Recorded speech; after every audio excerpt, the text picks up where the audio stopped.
everyone, and welcome to this super interesting panel. Because I don't know about you, but I'm a lot into DeFi, and I would love to know what the trends of tomorrow are.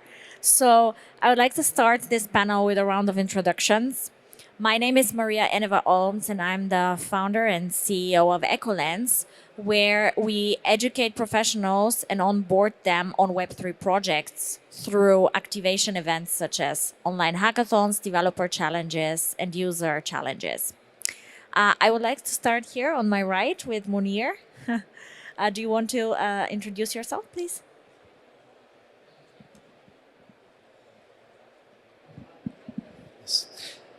Hi everyone, my name is Munir. I'm founder of Paraswap. Myself, I have a technical background in software engineering. Paraswap is a decentralized middleware that allows customers like Aave, MetaMask, Ledger to offer to their users trading capacities on-chain actually.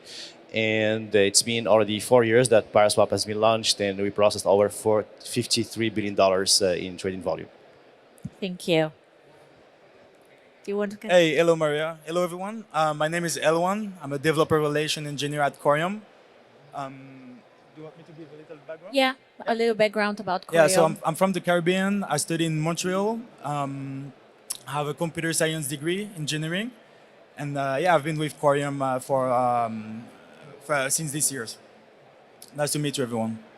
Hello everyone, I'm Bruno Garcia San Martin. I'm actually the CMO of Prime Numbers. We are building the public blockchain of XDC, and I've been in the space for already 5 years. I've as an investor, and also I have a Web3 marketing company, and now we are focused on building on the XDC network, which is a layer 1.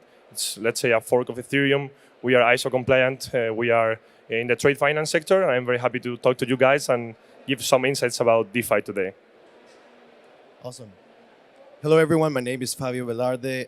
My role is growth and partnership, so I lead any user acquisition and network expansion efforts in Coreum and Sologenic as well. Just to give you more context, Sologenic is our mother company. It was built on the XRPL. We were one of the first ones to actually build a DEX there, so I think this topic is really interesting. We're all about DeFi, and especially we're going to talk about programmability and customization, and also bridging to traditional finance, which is quite exciting. All right, so I want to start with a little bit of my own experience. When I started with DeFi, it was super difficult for me. You know, all these difficult names, difficult technologies, installing the wallet, all these decentralized exchanges. It was really hard for me to grasp. And the technology is getting even more complex with time, right?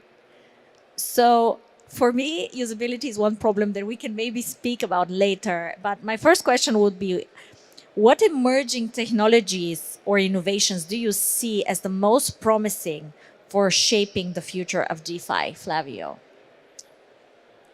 I think this is a pivotal time to talk about innovation, especially during the bear market. We've seen that the projects that prevail are the projects that don't rely on trading under speculation, and they are offering products that are sustainable and have business models that are adaptable to the new, I would say, standards that are coming up. So I want to touch on 2 points. One of them is a trend that I'm seeing is tokenization. Fireblocks just spoke about it. We really believe in tokenizations as a way of unlocking new liquidity in new markets, and also bringing traditional finance assets into the blockchain is definitely, you know, we've seen reports. This is $1 trillion market opportunity, and I think this leads me to a second point. So when you're bridging these types of assets, you need to have a level of compliance, of course. So in Coreum, we believe to give some control to institutions to be able to adopt DeFi into their already existing applications. And in this form of communication, we've seen more advanced, for example, ISO 222 standardization, which is basically making sure that this messaging is compliant from the protocol level. So we're going to talk a little bit about smart tokens, and I think maybe Helwan can elaborate more on that. Yeah, sure, Fabio. So when you think about it, when you think about tokenization, one of the big things, of course, is tokens. At Coreum, as Favio said, really think we will put the asset first, And smart tokens, so Maria, you spoke about innovation, and I think smart tokens is really one of them. So what we did at Coreum with smart token is that we took the token logic execution and we took it from the smart contract and put it into the protocol layers. And that had, it's a really like a powerful paradigm shift, because thanks to this right now you have like faster transaction, cheaper transaction as well, and the transaction itself is more deterministic. And this is, I think, one of the biggest innovation that will bring more institution into the game. And yes. I would like to add something. If we talk about innovation, and you guys mentioned innovation in DeFi, you talk about tokenization. Me as a builder and also as an investor, when I think about tokenization, I believe that tokenization of real-world assets is going to be the next narrative. For example, right now at XDC and Prime Numbers, we are developing a lending and borrowing platform that is going to be connected to real-world assets. We are getting regulated to be able to do that. And just think how big the gap can be and how can we connect it. Because imagine that you have whatever, a car, you have a building, you can tokenize it. And the thing is that if we connect Web2 with Web3, the thing is that in Web2 it's way harder to get funds. It's way harder to sell things. But if we go to Web3 and we tokenize whatever we want in these platforms, we can get capital from all over the world without even having to do a KYC. So I think tokenization of real-world assets, it's going to be the next narrative probably in the next bull market. And we are seeing little by little more projects are really getting into the real-world assets world. So yeah, I think that's going to be probably the next narrative, and it's going to be a very important innovation. Thank you. What is your opinion, Munir? Yeah, following on tokenization, we already seen. Sorry, I lost my voice these few days. Tokenization, we already see evidence of real traction. Well, first one that comes to mind is stablecoins, and for the last, say, 12 months, the volumes in exchanges has dropped for over 60%, but the market share of stablecoins has grown actually.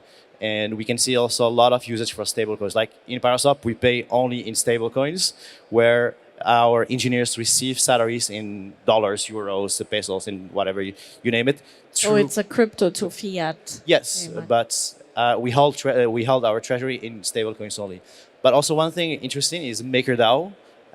They put parts of their treasury in T-bills, and that was one of the largest use cases of real-world assets through a DAO that is completely not, I would say, held by a private entity. So the DAO puts their treasury in T-bills, and they're earning 5% a year for money that was sleeping before that happened.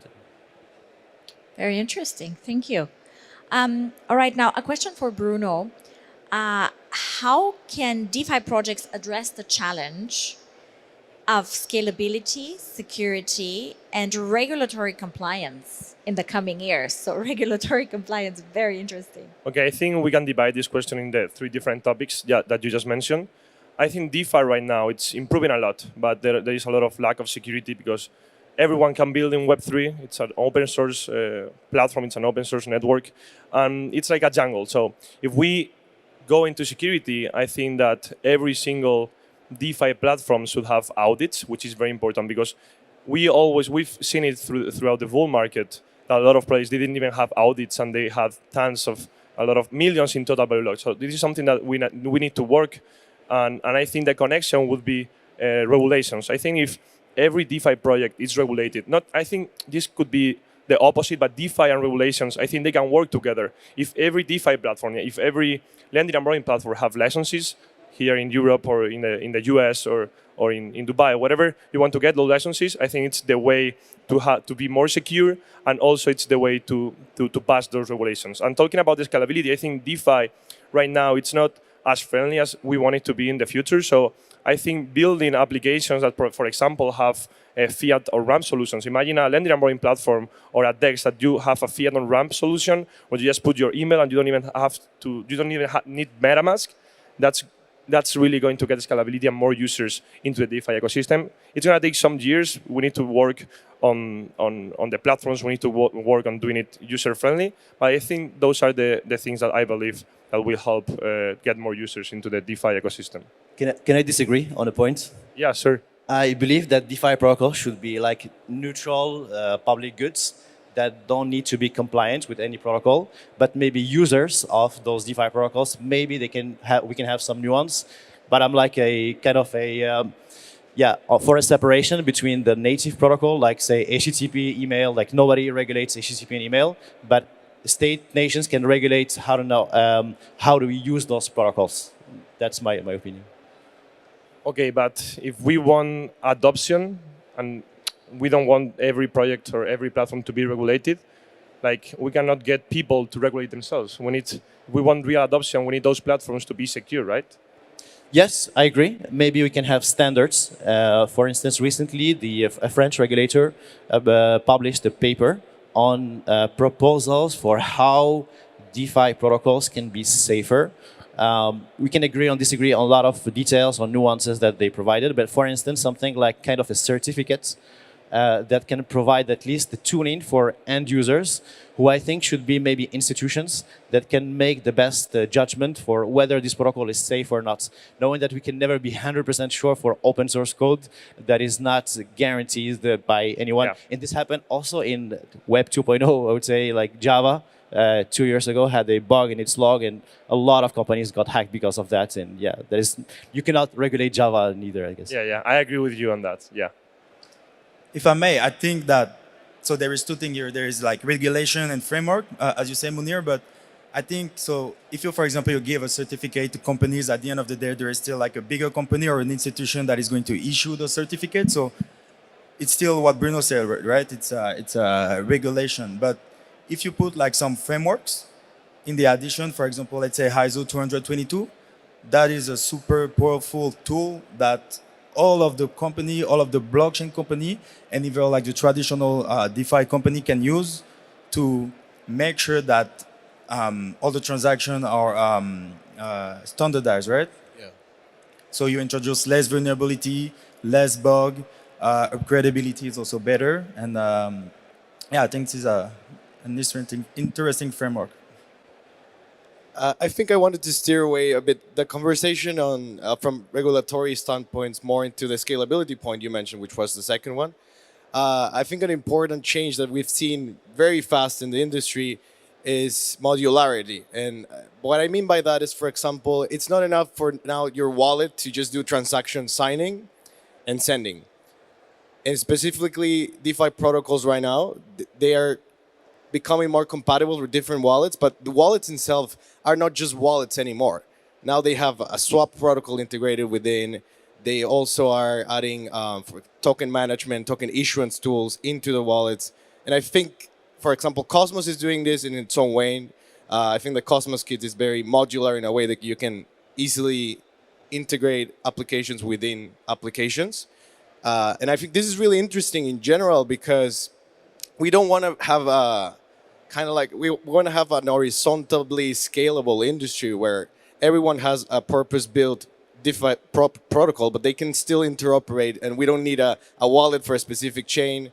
And I still think that we are not there yet, but we're seeing this as a trend. What do you guys think?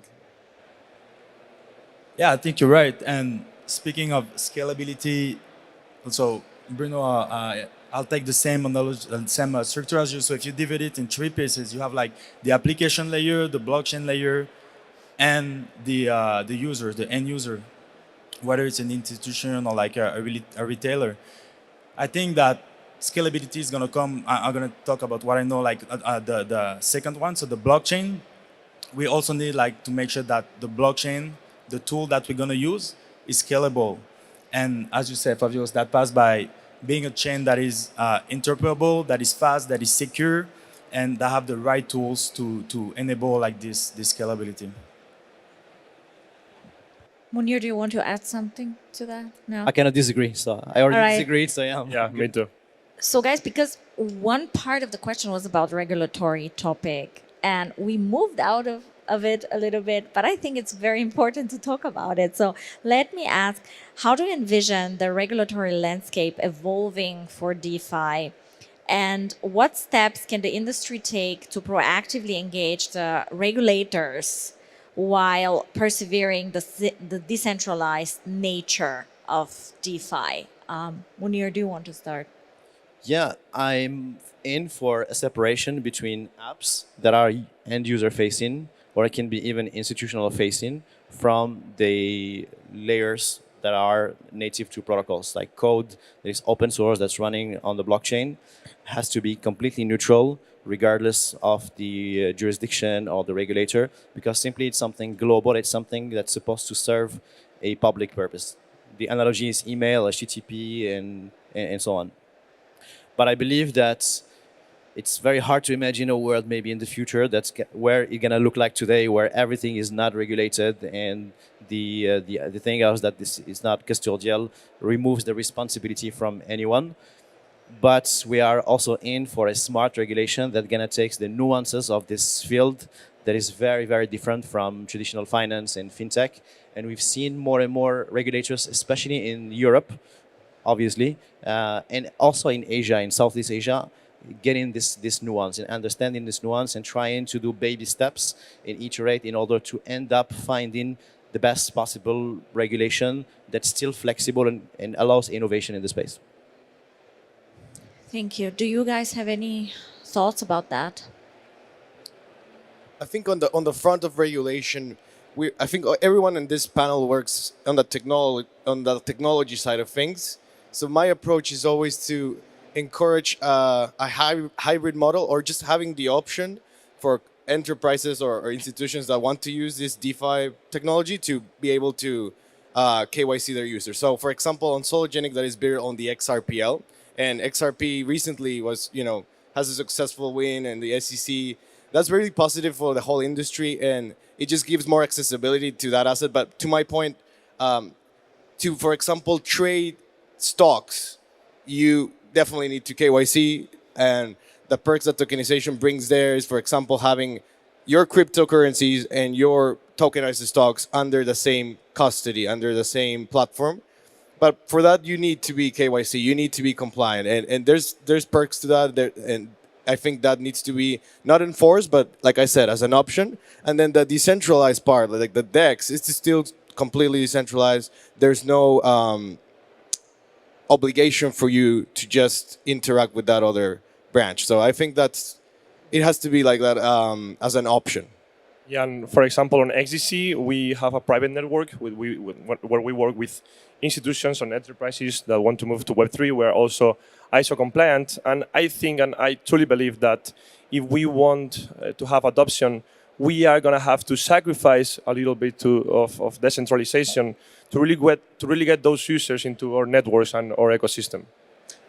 If I may, I don't really think so. Like, you don't need to lose some decentralization if you have the right tool, if you have the right blockchain, if you have the right, the right tools on that platform to make sure that, because like as you said, like KYC, but this is done off chain, right? It's done by some third party.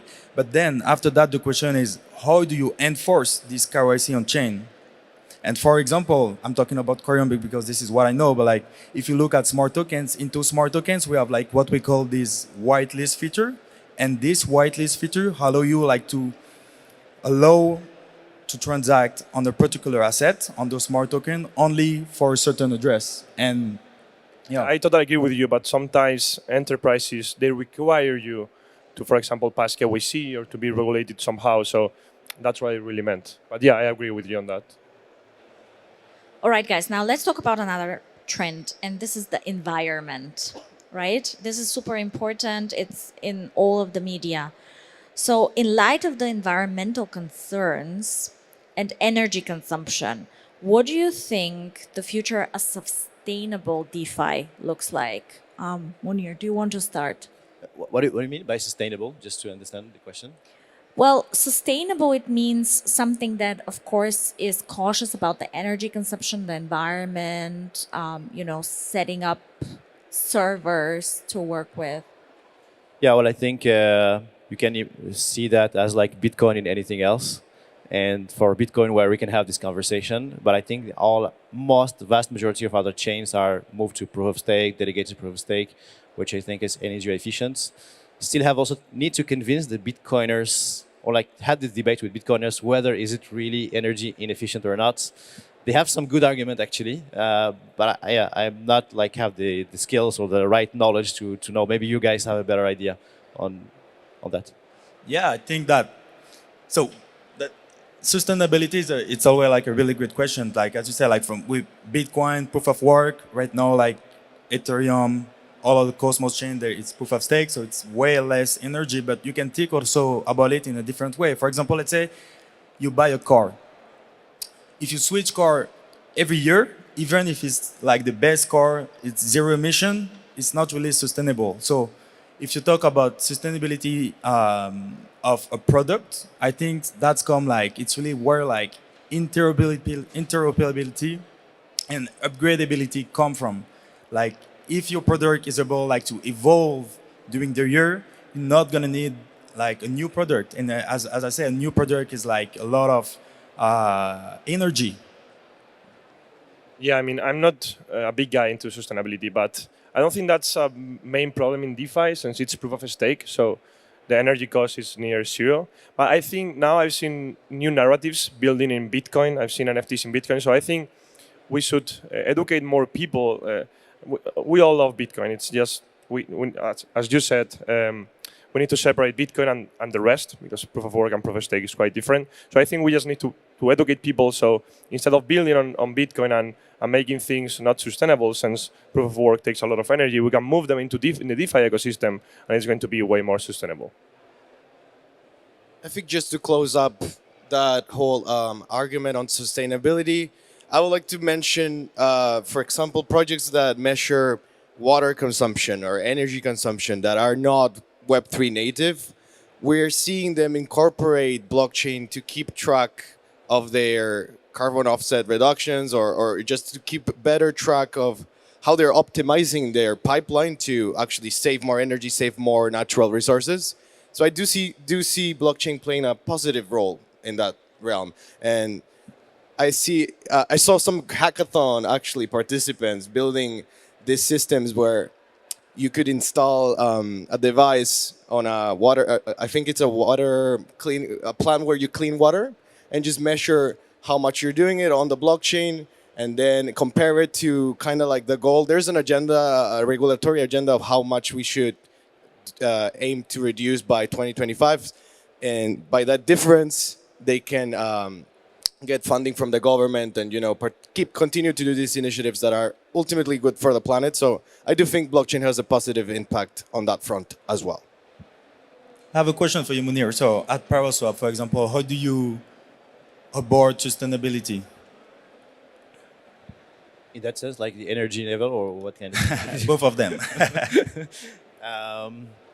Well, you can maybe like in our side, we look at the economical side. For instance, as an aggregator, we run a big infrastructure, like hundreds of servers that are running in real time, and a lot of ways you can address to optimize. For instance, we spent like 2 weeks filtering out spams, and we kind of divided the number of resources by 2 that are being used just because spams. And those spams, they're not like hackers. They just like try to get some insight and some data, but they're like overusing resources of ours and other aggregators.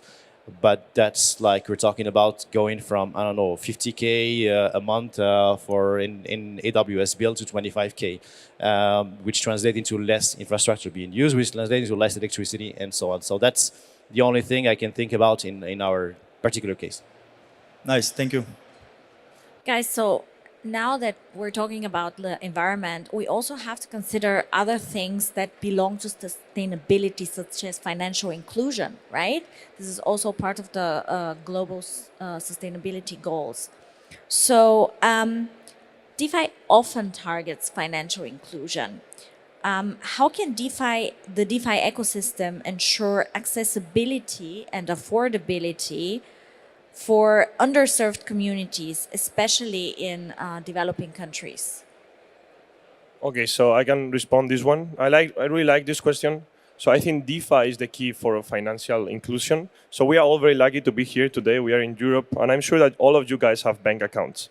But if I bet most of you didn't know that 6% of the whole population is unbanked. Like they don't even have a bank account, they don't even have a KYC. So if we look at the emerging markets like Africa, like more than 30% of the population in many countries there, they have bank accounts thanks to DeFi because they just have a wallet and they get paid in crypto. They are not KYC and they can use these wallets, decentralized wallets, without a KYC, they don't have banks there. So they use decentralized applications, they use wallets that are decentralized to become and to be banked. So I think that's huge. And thanks to the centralized protocols, they can get paid in crypto. They use crypto there all the time. And also they can use DeFi applications to earn more money and to use those applications to lend, to borrow, to swap. So it's like an under economy that they have in these emerging markets that is really helping them. So I think this is financial inclusion and DeFi is really helping in those countries that need it the most. Just to add on to that, I think I'm going to go a bit more abstract. I think the first and foremost problem that DeFi solves is money. If you take a look at, for example, I don't know what is the name of in Spain, but the Federal Reserve Bank and how they, in the United States, and how they print money. If I ask you what parameters do they use to print money, and they just post the report, we don't know. You know, they can do it deliberately. On a blockchain protocol, you can see how many tokens are issued, and it's very transparent. There's governance involved. So I think money is the first thing that blockchain serves. And the way this affects developing countries is that they have a new way to transact value, not necessarily online. I've seen even a proof of concept device doing it on the phone. And it unlocks a whole new economy for them. So I definitely think encouraging encouraging DeFi adoption through education in these countries, for example, in Latin America or Africa, like you mentioned, is something that we're all for it. And it's a challenge because it's hard to access these regions, I would say, from a technological standpoint. But I think they are the ones that are going to signal real mass adoption when it comes. Sorry, I would like to add something. And it's like also, thanks to DeFi, we are giving power to the money that we have because we own that money. But if you have the money in the bank, you depend on the bank. You have your money in your ledger, for example, or in your Trezor wallet. Thanks to DeFi applications and DeFi infrastructure, your money, you are the one that owns that money. No one can take it away from you. So that's something that really helps in the ecosystem. So I want to point out something that Favio said. The majority of my team is located in Nigeria. I have about 10 people in Nigeria that are paid in stable coins, and they prefer to be paid in stable coins and keep their money in stable coins. But something very important is the technology part. So the people that work for me, they have the money to buy a good phone, they have the money to buy a laptop, but there is a huge part of the population that does not have that. They're brilliant developers, but if their laptop is broken, they don't really have the funds to buy a new one, right? So this dilemma is a big one, right? Like, how do they then get the funds to buy the appropriate technology to actually continue building, to continue exploring DeFi and adopting DeFi, because they're actually really profiting out of DeFi, because this gives them a new access to the world. And I think this is a challenge that it would be great if someone can solve it. We can solve it at Coreum. No, but when you look at it, is that, as you say, like, they really trust in the technology. This is why, like, they put their asset on chain. But at the end of the day, like, those coins on chain, they need to be usable, like, for goods, for a laptop, for food. So the next step, I think, is like, how do we make sure that those retailers, at the end of the day, they accept tokens? Exactly, because the banking transaction fees are so high with centralized exchanges there, exchanging cryptocurrencies to native currencies is very high. Yeah, absolutely. Yeah, definitely. So I think, once again, like, the blockchain, so they trust in the blockchain, we trust in the blockchain, we trust DeFi. And right now, the next step is more tokenization and more adoption. And at the end of the day, we're going to be able, like, to bridge the gap that you just mentioned, Mario. Perfect. So as DeFi matures, what role do you see traditional financial institutions playing in this ecosystem, and how can they adapt or collaborate with DeFi projects? Yeah, Helvan? Can you repeat, please? Yes. So as DeFi matures, what role do you see traditional financial services institutions play in the space, and how can they collaborate with DeFi protocols, with DeFi companies? Yeah, I think they started already. Like we see more and more like institutions, whether they are banks, central banks, experimenting with the blockchain, and I think that it's they start to play their part, but it's also our goals as the blockchain at the layer one to inspire them, give them confidence into the technology. And so sorry to repeat it, but that's come from security. It have to be secure, fast, interoperable, and but I think it's we're getting there. I think it also has to do with the messaging that we have to all give as the Web3 in general has to be solution driven. So what I mean by that is, for example, there was a JP Morgan transaction that happened recently where they used crypto as collateral to do like a cross-border transaction. So a lot of people are talking about that. But sometimes when we talk about blockchain, we talk about the technology specs, right? Like how fast it is, and we talk about the SDKs we have, and like it serves a purpose for the developer adoption part. But I think we need more blockchain protocols that are shifting their messaging to be more solution driven for institutions to see, oh, okay, you're solving double taxation problems, for example, by having all digital assets on one platform. Or you have, oh, tokenization unlocks 24/7 trading that unlocks more liquid markets or more liquidity management tools. So I think that's a very important role, and that's something that we do have a bit of control in. So that's why I just wanted to add on to it. What about ISO, Favio? You think that can solve the? What do you think? ISO is, yeah, it's all about communication, right? So they need to trust the information, the data that is going through this blockchain channel. So ISO is just the standard that will help being more compatible to what they are already used to use. And it's definitely important. Okay, guys, so I just want to ask each one of you in 20 seconds, how do you think we can drive more adoption into Web3 from Web2 users?